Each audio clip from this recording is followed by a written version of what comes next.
안녕하십니까. 3월 11일 토요일 말씀 묵상 함께 시작하겠습니다. 오늘도 하나님께서 우리에게 은혜를 주셔서 하늘에 속한 신령한 복으로 채워주시고 그것을 통해서 우리가 더욱더 주님께 가까워지는 하루 보내실 수 있기를 바랍니다.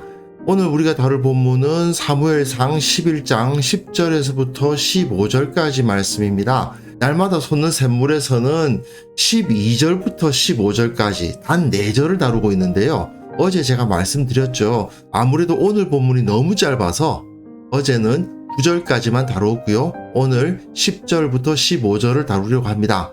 오늘도 어제처럼 사울을 살펴볼 텐데요. 사울이 그 초심을 지켰을 때 얼마나 큰 영광을 얻었던가를 확인해 볼 수 있을 것 같습니다. 그럼 먼저 말씀 보시고 계속해서 묵상 이어나가도록 하겠습니다. 야베스 사람들이 이에 이르되 우리가 내일 너희에게 나아가리니 너희 생각에 좋을 대로 우리에게 다 행하라. 이튿날 사울이 백성을 3대로 나누고 새벽에 적진 한가운데로 들어가서 날이 더울 때까지 암몬 사람들을 치매 남은 자가 다 흩어져서 둘도 함께 한 자가 없었더라. 백성이 사무엘에게 이르되 사울이 어찌 우리를 다스리겠느냐 한 자가 누구니까 그들을 끌어내소서. 우리가 죽이겠나이다. 사울이 이르되 이날에는 사람을 죽이지 못하리니 여호와께서 오늘 이스라엘 중에 구원을 베푸셨음이니라. 사무엘이 백성에게 이르되 오라, 우리가 길갈로 가서 나라를 새롭게 하자. 모든 백성이 길갈로 가서 거기서 여호와 앞에서 사울을 왕으로 삼고 길갈에서 여호와 앞에 화목제를 드리고 사울과 이스라엘 모든 사람이 거기서 크게 기뻐하니라.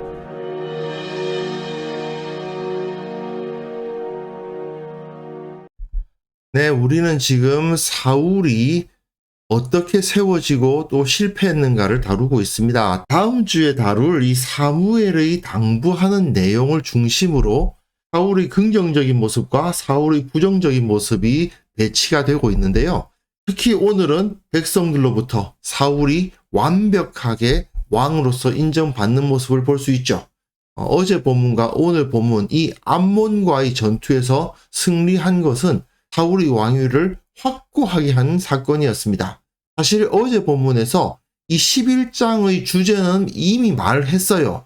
사울이 그 초심을 잃지 않고 왕좌도 없고 왕복도 없고 왕궁도 없고 도무지 이 사람이 왕인가 싶은 모습으로서 있었지만 단지 그냥 미스바에서 한번 모여가지고 이 사람이 왕이다 한번 했을 뿐이지 여전히 소를 몰고 밭을 갈고 있었던 그 사울에게 하나님의 성령이 임하여서 그가 왕으로서의 모습을 완벽하게 드러내는 것을 볼 수 있었죠. 자, 오늘 본문에서는 소 몰고 밭 갈던 그 사울이 실제로는 얼마나 찬란한 영광을 가지고 있었던가 하는 것이 드러나는 본문인 겁니다.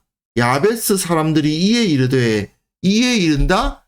9절에 보시면 바로 어제 본문이죠. 전령들에게 너희는 길르앗 야베스 사람들에게 이같이 이르기를 내일 해가 더울 때에 너희가 구원을 받으리라. 해가 더울 때 낮에 내일 낮이 되면 너희가 구원을 받으리라 하는 말을 전에 들었거든요. 그러니까 어떻게 말하느냐 하면 우리가 내일 너희에게 나아가리니 여기서 너희는 이스라엘이 아니고 암몬이죠. 암몬에게 나아가서 내일 너희에게 나아가리니 너희 생각에 좋을 대로 우리에게 다 행하라 하니라. 이것은 암몬을 안심시켜서 암몬이 전쟁을 제대로 준비하지 못하게 하기 위한 나름대로의 계략이었다고 할 수도 있고 여기서 너희에게 나아간다라는 말은 너희와 일전을 벌이겠다라는 의미도 되지만 사실상 너희들하고 싸워봤자 우리가 지는 것은 뻔한 일인데 너희 생각에 좋을 대로 우리에게 다 행하라. 그야말로 자포자기하는 모습을 암몬에게 보여준 거죠. 그런데 그 이튿날 사울이 백성을 3대로 나눕니다. 그리고 새벽에 적진 한가운데로 들어가요. 사실 길르앗 야베스 사람들의 입장에서는 내일 해가 더울 때에 너희가 구원을 받으리라 이 말은 낮에는 구원병들이 도착할 것이다 정도로 해석할 수 있거든요. 사실 전쟁에서 이길지 질지는 싸워보지 않고는 알 수가 없는 거 아닙니까? 그렇기 때문에 낮에는 구원병이 올 거야 라는 의미로 생각할 수 있는데 그게 아니었던 거죠. 낮에는 전쟁에서 이기는 거였습니다. 하나님께서 그 정도로 확실한 승리를 사울에게 허락해 주시는 거예요. 새벽에, 그 다음날 새벽에 바로 도착을 해서 3대로 나눈 군대가 적진 한가운데로 들어가서 날이 더울 때까지 암몬 사람을 치니까 남은 자가 다 흩어져서 둘도 함께한 자가 없었다. 완전히 파괴됐다는 얘기입니다. 그런데 여기서 백성을 3대로 나누는 모습은 사사시대의 기드온의 모습과도 비슷합니다. 기드온이 그 300명을 셋으로 나눠가지고 100명, 100명, 100명 해가지고 미디안을 쳤죠. 그 모습하고 너무나도 비슷합니다. 재밌는 것은 기드온은 300명, 사울은 33만 명, 그리고 3대로 나누고 3대로 나눴죠. 3이라는 숫자가 계속 반복됩니다. 3은 하늘을 상징하는 숫자란 말입니다. 지금 사울이 이끄는 이 이스라엘의 군대는 그냥 이스라엘 사람들이 아니에요. 하늘의 군대예요. 하나님의 군대란 말입니다. 그러니 이 하나님의 군대가 암몬을 치고 암몬은 완전히 파괴됐다 하는 것을 보여줍니다. 그런데 좀 전까지만 해도 사울의 모습은 어떠했다고요? 소 몰고 밭 갈고 있었어요. 겉모양은 전혀 왕처럼 보이지 않았던 사람입니다. 그런데 그 누구보다도 강력한 이스라엘의 역사 가운데 이런 사람이 없었다 할 정도로 강력한 왕의 면모를 보이고 있는 거죠. 이게 바로 사무엘서가 강조하는 외모냐 본질이냐 이 문제죠. 겉껍데기가 왕처럼 보인다고 왕인 것이 아니라 그 중심이 하나님의 권능에 충만해 있을 때 그 사람이 왕이다 하는 것을 보여주는 겁니다. 12절 13절은 백성 사이에서 사울의 위상이 어떻게 되었는지 확실하게 보여주죠. 미스바에서 사울을 비방한 사람이 있었단 말입니다. 어떤 불량배가 예물 바치지 아니하면서 어떻게 이 사람이 우리를 구원하겠느냐 하면서 사울을 비방하고 조롱했단 말이에요. 그런데 그 백성이 사무엘에게 가가지고 사울이 어찌 우리를 다스리겠냐 한 자가 누굽니까? 끌어내소서 우리가 죽이겠나이다. 어디 하나님께서 세우시는 왕을 비방해? 그럼들 끌어내서 죽이자는 소리가 나오는 거죠. 사울의 인기가 그야말로 최상이 된 겁니다. 이건 왕에 대한 반역죄이기 때문에 죽여야 된다 이 말 아닙니까? 미스바에서 그러지 왜 지금 와서 그런 생각이 들지만 어쨌든 지금껏 사울은 왕으로서의 대접을 거의 받지 못했죠. 하지만 그가 초심을 지켰고 기존의 겸손함을 유지하고 있었기에 하나님은 그의 중심을 보셨고 이스라엘 왕으로서 승리하게 하셨고 모든 백성들로 하여금 이렇게 왕으로 인정할 수밖에 없는 자리에 이르게 하신 겁니다. 사울의 모습을 보십시오. 이날에는 사람을 죽이지 못하리니 사울이 정말 왕으로서의 대범한 모습까지 보이고 있지 않습니까? 그러면서 하나님이 우리에게 구원을 베푸셨다고 인정하고 있어요. 자기를 높이지 않고 자기 능력이라 말하지 않고 여호와 하나님께 영광을 돌리고 있는 것이죠. 사실 사울의 일생 가운데 이때가 가장 영광스러운 때였습니다. 소를 끌고 밭을 갈고 있었지만 그에게는 진정한 영광이 있었고 그 영광이 인정받고 있는 겁니다. 하지만 이후에 군대를 만들어서 거느리고 갑옷을 입고 내가 왕입네 하면서 수많은 사람들의 환호에 익숙해지면서 나에게만 그 환호가 있어야 된다고 생각하게 되는 그러한 환경에 익숙해져 가면서 사울의 영광은 점점 더 쇠퇴해 갔던 거죠. 다음 본문 보시면요. 사무엘이 백성에게 이르되 오라 우리가 길갈로 가서 나라를 새롭게 하자.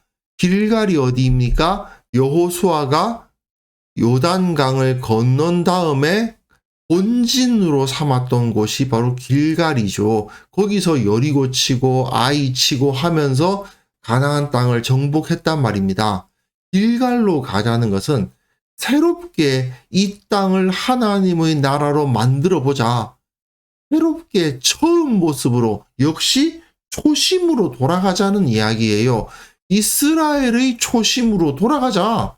그래서 이스라엘은 이제 왕정국가가 되었으니 새롭게 왕정국가로서 이 땅을 하나님의 나라로 만들어가자라고 선언을 하게 되는 것입니다. 물론 미스바에서 사울은 이미 왕이 되었지만 실질적으로 왕이 이스라엘을 다스리게 되었다고 선포되는 것은 길갈에서죠.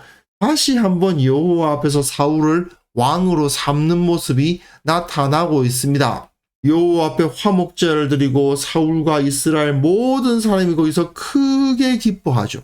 처음에 기브아에 있던 사람들이 길르앗 야베스가 침공을 당했다는 소식을 듣고 크게 울었던 걸 생각하면 길르앗 야베스 사람들이 내일 낮에, 내일 날 더울 때에 너희가 구원을 얻으리라는 그 전가를 받고 크게 기뻐하고 또 이렇게 함께 크게 기뻐하는 모습으로 이 11장이 끝나잖아요. 나약하고 하나님 보시기에 온전하지 못했던 이스라엘이 초심을 지키고 겸손히 그 자리를 지켰던 사울에 의해서 기쁨을 얻고 이스라엘이 구원을 얻는 경험을 하게 된 겁니다. 사울은 계속해서 이 모습을 유지했었어야만 해요. 그렇게만 되었더라면 다윗이 굳이 새롭게 기름 부음을 받을 필요도 없었고 사울은 계속해서 이스라엘을 다스리고 그리고 그 아들이 이스라엘의 왕이 되었겠죠. 하지만 안타깝게도 이 초심을 잃었다라는 것이 문제인 거죠. 어쨌든 우리는 이 11장을 살펴보면서 사울이 왕복을 입고 왕궁에 거하며 왕관을 썼기 때문에 영광스러웠던 것이 아니라는 사실을 확실하게 기억해야만 되겠습니다. 초심을 지키고 겸손함을 유지할 때 영광스러웠던 겁니다. 껍데기가 우리를 영광스럽게 만들어주지 않습니다. 그 중심에 하나님의 영이 계시는가? 하나님의 백성을 사랑하는 마음을 품고 있는가에 의해서 그 영광이 나타나는 거지. 그가 어떤 왕관을 썼으며 어떤 왕궁에서 살며 어떤 말과 어떤 행동을 하느냐에 의해서 그 영광이 나타나지 않는다는 거예요. 그런데 우리들의 삶을 한번 돌이켜 보십시다. 너무 다른 사람들의 눈을 많이 의식하지 않습니까? 내가 어떻게 보이느냐에 관심이 몰입되어 가지고 실제로는 쓸모가 없음에도 불구하고 다른 사람들은 다 이거 갖고 있으니까 나도 가져야 되겠다. 다른 사람들이 다 그거 하니까 나도 해야 되겠다. 사실상 헛된 것인데 헛된 줄 알면서도 그 헛된 것이 내겐 없다고 슬퍼하고 괴로워하고 이런 한심한 모습들이 실제로 사람들의 모습에서 많이 나타납니다. 왜 그럴까요? 사실상 그 중심이 하나님 안에서 바로 서 있지 않기 때문이죠. 우리의 중심이 하나님을 사랑하고 영원한 것을 바라보지 않기 때문에 결국은 껍데기에 홀려버리는 것입니다. 그러다가 넘어지는 거죠. 과연 우리는 나의 중심에 오직 예수, 오직 진리, 먼저 하나님의 나라와 그 의를 구한다. 이러한 삶의 중심을 세우고 있는지 확인해 보아야만 될 것입니다. 그러한 중심을 가지고 있느냐, 가지고 있지 않느냐에 의해서 결국 우리가 우리의 인생을 가치 있게 살 수 있느냐 없느냐가 결정되는 것이죠. 그래서 이 시간 함께 기도했으면 좋겠습니다. 첫 번째 기도 제목은 사실은 어제의 기도 제목과 같습니다. 주님과의 첫사랑을 잊지 않게 하시고 내가 맡은 바 사명을 다하게 하옵소서. 우리 교회가 오직 주님만을 높이게 하시고 이 한국 교회가 신앙의 본질을 붙들게 하옵소서. 함께 기도하는 시간을 가졌으면 합니다.